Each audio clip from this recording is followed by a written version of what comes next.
Optimism heading into the new football season is totally normal, and most fans are somewhat optimistic about their team. 49ers fans, of course, wildly optimistic about their team heading into the season for good reason. But when bookmakers go out there and start giving you some credit, that's when it starts to feel a little bit different, because those bookies are going out there and they're balancing optimism with reality. So when the bookies have some interesting things to say about your favorite players, it certainly makes for some special recognition, in my opinion. They have an actual dog in the fight, so you better believe that they are taking everything into account as possible. This one is going to be fun. In this video, we're talking about the news coming out today that's not totally surprising, but pretty exciting ahead of the 2024 campaign. And we're talking the sleeper picks for offensive and defensive player of the year. It's going to be super fun. If you're new here, I'm Nate. We are talking the San Francisco 49ers on this channel every single day. Really helps me out. If you hit that subscribe button, join the conversation in the comments below too.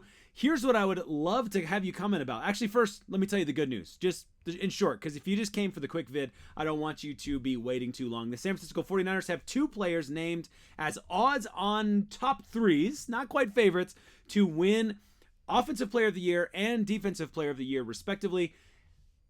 The results won't totally surprise you, but David Bonilla had some really interesting words to say about it that I think might make you feel even better about this season. First, though, comment below, who is your 49ers sleeper pick for Offensive Player of the Year or Defensive Player of the Year? Okay? Sleeper pick. Not the guy that the bookies would have thought, but the guy that you think could potentially, if it's a sleeper, it's him. There's a world in which, in my opinion, Brandon Ayuk, for example, gets a big deal. And with that big deal, part of the agreement is you're going to be here for X number of years and you're going to be our leading target. We're going to be targeting you more than typical. We're going to be targeting you 150, 160 times per game, or per season, excuse me. And if that happens and he can maintain his efficiency from last season, for example, then he would definitely be a candidate for Offensive Player of the Year, especially if we went and won the big game. So he's currently at 12,000 in the odds right now, plus 12,000. So he's not out of the realms of possibility, even for the bookies. There's also a world in which, on the defensive side of the ball, Leonard Floyd, opposite of the recent 2022 Defensive Player of the Year, Nick Bosa, has his best season ever. He's had 4 incredibly consistent seasons, and with Bosa on the other side, maybe there's an opportunity for him to go out there and get 18 sacks like Bosa did, right? So there's an argument there, I suppose. I also think, Fred Warner is at plus 4,000 for Defensive Player of the Year this season. That's tied for 12th. So that tells me right now the bookies already think that he's a potential candidate for defensive Player of the Year. Although a lot of times linebackers have a harder time, I think, getting Defensive Player of the Year. It's a possibility, of course, to the bookies. So am I expecting any of these guys to be Player of the Year this season? No, I'm not expecting it. But if I had to pick a sleeper, just for fun, as a 49ers fan, who'd you pick? Those are some guys that are definitely off the top of my head right now. Let me know what you think in the comments. Look forward to joining you there. Here's what the current stats are for Offensive Player of the Year. Tyreek Hill at plus 700. Christian McCaffrey at plus 750 for Offensive Player of the Year, to repeat on that. CeeDee Lamb at plus 900. And then from there, it goes to 1,200 and beyond with Jamar Chase, Breece Hall, Justin Jefferson, Saquon Barkley, and Bijan Robinson. Okay? On the Defensive Player of the Year side, TJ Watt and Micah Parsons tied at number 1 for 550, plus 550. And then Nick Bosa and Max Crosby at plus 700, tied for 3rd there. Then after that, it's Myles Garrett at 800, and then it's plus 1,000, plus 2,000 after that. It gets pretty wild there pretty quickly. So let me know what you think in the comments about those. I think it's pretty exciting that Christian McCaffrey and Nick Bosa are very high in the bookmakers' perspectives on how good these players are going to be this season and what kind of performance we can expect out of our running back and our defensive end, our best edge rusher. Here's what David Bonilla had to say, though. I thought he had some interesting points here as well. McCaffrey leads a crowded 49ers running back room that includes Elijah Mitchell, Jordan Mason, and newcomer Isaac Grendo. I want to say, by the way, on this, because we've been talking about this in the comments over and over, I think Elijah Mitchell and Jordan Mason have both shown that they have incredible ability. They just don't get a lot of reps. Obviously, both of these guys need to stay healthy, but in a world in which Christian McCaffrey comes off of 300 and I think it might even be in this article. Was it 339 touches last season? It's in this article. It's right there. 339 touches. You got to believe, like, we got to protect this guy or we're going to be in dangerous territory, right? Isaac Grendo, really excited about the speed, really excited to see him in training camp, and then, of course, in preseason.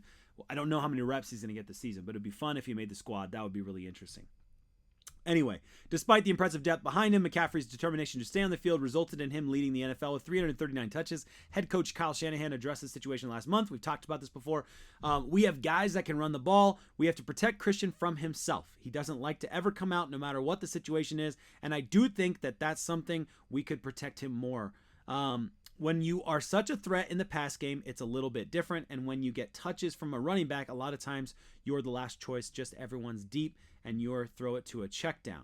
On the Bosa side of the ball, on the defensive side of the ball, Bosa's award-winning 2022 campaign included a career high and NFL-leading 18.5 sacks, although his sack total dropped to 10.5 last season.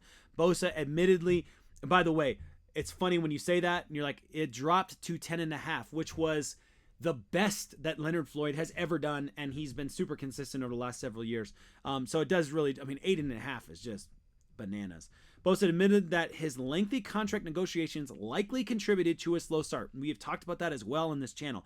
Something the 49ers hope won't be the case with wide receiver Brandon Ayuk, the latest player seeking a rich contract extension from the team. Despite the production drop, Bosa still earned his 4th Pro Bowl selection. And we talked about this because Nick Bosa is really seeing this offseason as a massive advantage for him that he did not have in the last season, right?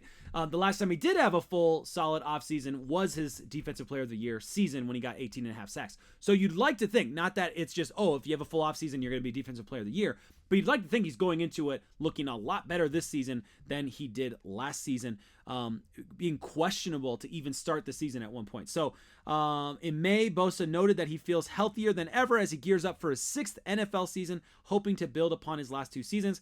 I feel really good. I think it's been one of my better off seasons of just kind of it was a long year. So I took it nice and slow to get back into it. I'm not as young as I once was, so I'm taking it a little slower, but everything's great. I'm feeling as good as I've felt. I believe that was the quote that we talked about that time. Hey, let me know what you think in the comments. I'm stoked about the news. I'm not surprised. Like I said, it's not surprising news. It's not the kind of news, like I put them in the thumbnail because I knew, like, you guys, I'm not going to try and like hoodwink you. You know who these guys are. You're not going to be surprised by these guys being picked to be Offensive Player of the Year, Defensive Player of the Year, respectively, or in the top 3 in each category. What I do love, though, one, the sleeper conversation is very interesting. I want to hear your comments on that because I'm really looking forward to that. But secondly, I also love that they're getting this kind of appreciation, acknowledgement. And when the bookmakers make these decisions, it's because they want to cover their butts. They want to make sure that they don't put odds out there that end up costing them in the long run. So, look, I'm not telling you to go bet, by the way. I mean, you do your thing responsibly, whatever. But I think that it's exciting that we have these positive odds in our favor on both sides of the ball. That's fun. I think it's a great conversation. Let me know what you think in the comments. As always, what a time to be alive.